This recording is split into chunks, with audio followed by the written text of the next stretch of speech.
if manalo po ng Presidente si Duterte, kayo po manalo, paano po nyo, sa tingin nyo po, paano nyo po, makiklik po ba yung tandem nyo, sir? Kasi iba po kayo ng perspective sa buhay, iba po kayong pananaw, especially po yung tinanong ko kanina na violating human rights. Well, Shell, I have difficulty promoting myself even if my life is on the line. If my life depends on it, hirap na hirap ako na sabihin, ako'y ganito ako, ganito. But let me tell you this, madaling magsabing, papatayin, gano'n.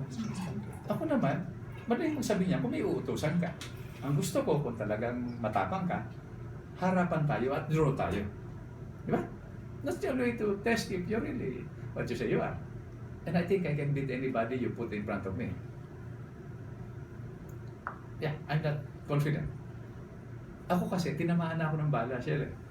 Maraming best nada, bala, sari-sari. Hindi ko sinasabi ito sa mga kalaban ko eh. It's not painful eh. There's an initial shock, numbness. Wala yung sound effects na kita sa sine. Yung wala. May initial shock, masakit. Pero wala na, numbness. Dahil nasisira yung nerve endings mo eh. How much more if it's fatal? Pero, of course, we're on social media. Hindi ko sinasabi sa mga kalaban ko para matakot sila.